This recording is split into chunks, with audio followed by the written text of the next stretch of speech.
Kisah seorang kepala desaku. Muhammad Khalid lahir di Mangkupadi 22 Februari 1973. Anak kedua dari 6 bersaudara. Tidaklah mudah bagi beliau untuk sampai di titik ini. Begitu banyak pahit manis proses yang dilalui. Beliau adalah seorang anak dari orang biasa dan bukan siapa-siapa.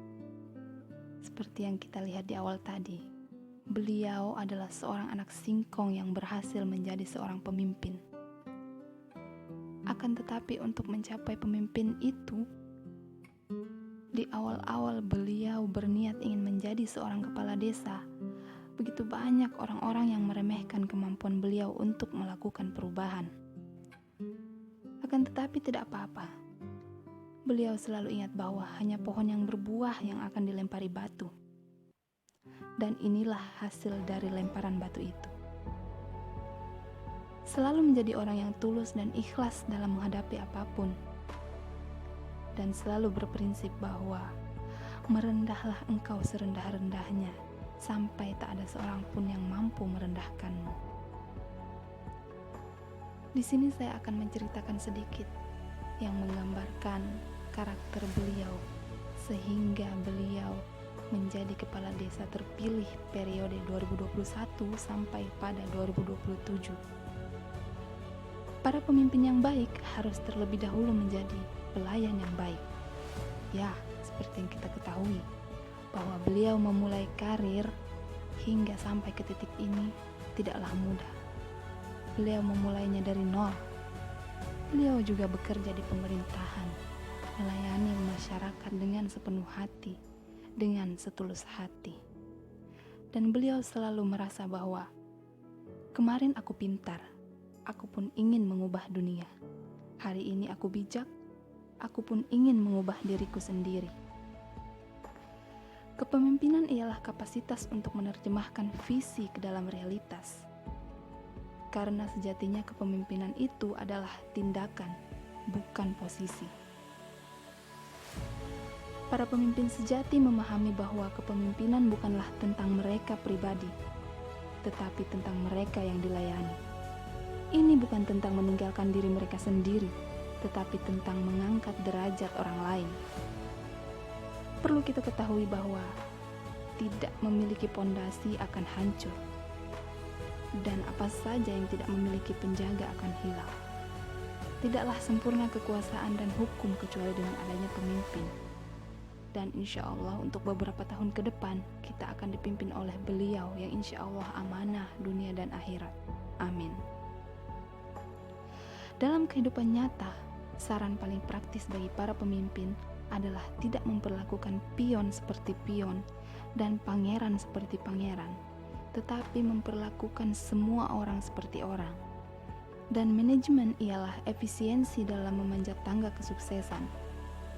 Sehingga kepemimpinan menentukan apakah tangga tersebut bersandar di dinding yang benar atau tidak. Inovasi adalah sesuatu yang membedakan pemimpin dan pengikut. Karena pada dasarnya, seorang pemimpin yang kompeten bisa memperoleh layanan yang efisien dari pasukan yang lemah.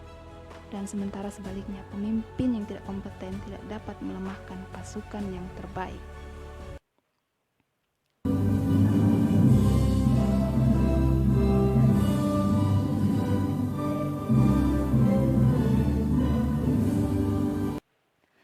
Jika seorang menjadi pemimpin dan tidak kontroversial, itu berarti dia tidak pernah berdiri untuk apapun. Jika tindakan seorang pemimpin menginspirasi orang lain untuk bermimpi lebih, belajar lebih, melakukan lebih, dan menjadi lebih, berarti dia adalah seorang pemimpin sejati. Ada pepatah mengatakan bahwa manajer adalah orang-orang yang melakukan hal-hal dengan baik, sementara pemimpin adalah orang-orang yang melakukan hal-hal yang baik. Orang yang tak pernah belajar mentaati tidak bisa menjadi seorang pemimpin yang baik. Akan tetapi insya Allah beliau adalah seorang yang taat dan seseorang yang sangat baik. akan menjadi pemimpin kita beberapa tahun ke depan. Jadilah pemimpin yang baik bagi orang yang dipimpin, tidak hanya sebagai status formal. Memberikan contoh-contoh yang baik dan benar sebagai uswatun hasanah. Mampu optimal memberikan motivasi dan solusi.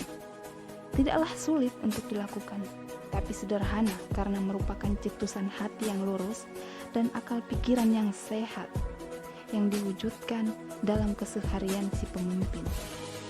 Yang tidak sederhana adalah ketika pemimpin tidak memiliki hati yang lurus dan akal pikiran yang tidak sehat. Karena pasti akan kesulitan untuk memberikan contoh-contoh yang baik dan benar. Contoh yang ada dan diberikan justru menyesatkan. Contoh baik dari pemimpin itu selalu diwujudkan dalam pola perilaku sehari-hari dari pemimpin. Menyatu menjadi karakter, melekat ketika melakukan pekerjaan memimpin, dan dicontoh oleh orang-orang yang dipimpinnya. Pemimpin akan mudah adil jika pola perilaku kesehariannya selalu bersikap adil. Tidak licik, tidak picik, tidak menggunjing, tidak mencela, tidak menghujat, ataupun mencurangi dan mengadu domba. Pasti pemimpin tersebut mampu berlaku adil. Dan insya Allah, beliaulah orang yang tepat yang menjadi pemimpin kita.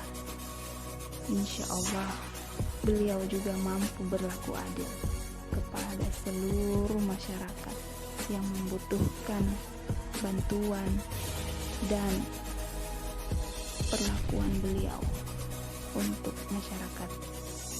Amin. Amin. Pemimpin harus pula memberikan pengawasan dari belakang. Tidak dibiarkan, namun dimonitor. Akan lebih terarah, terkontrol, terpantau, dan termasuk menciptakan ruang dan waktu, alih generasi dan kaderisasi dalam kesinambungan kinerja mereka. Selamat atas jabatan barunya menjadi Kepala Desa Mangkopadu. Doa kami sebagai orang tua menjadi pemimpin amanah dunia akhirat. Amin. Amin. Amin, amin, amin, Allahumma amin.